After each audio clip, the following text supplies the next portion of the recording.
Si vous avez joué à Zelda Breath of the Wild, cette musique ne doit pas vous laisser indifférent. On l'entend dans tous les relais d'Hyrule et au travers de coins perdus de la carte. Un personnage très apprécié, mais à l'histoire inconnue de beaucoup, nous allons aujourd'hui parler du barde le plus mystérieux d'Hyrule, Azarim. Au détour d'un sentier au milieu d'une forêt, ou bien sur un rocher au côté d'une baie, on peut parfois croiser Azarim, prêt à nous poser son énigme. Il est un piaf, une espèce du nord-ouest d'Hyrule.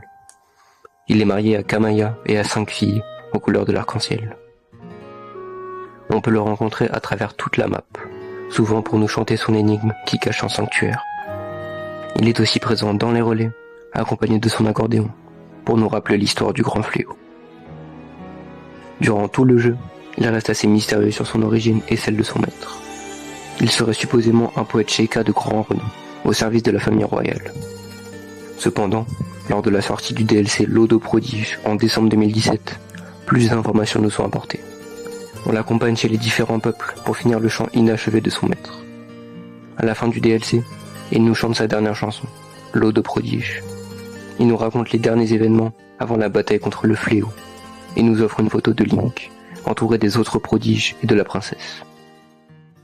Mais une question perdure.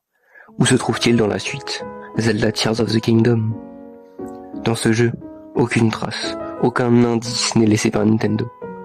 Mais il est à supposer qu'il soit parti vers d'autres terres, pour relater des événements de ce royaume.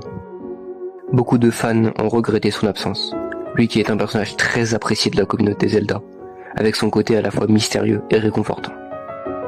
Peut-être qu'un jour, au travers d'une autre aventure, on pourra retrouver ce compagnon de voyage.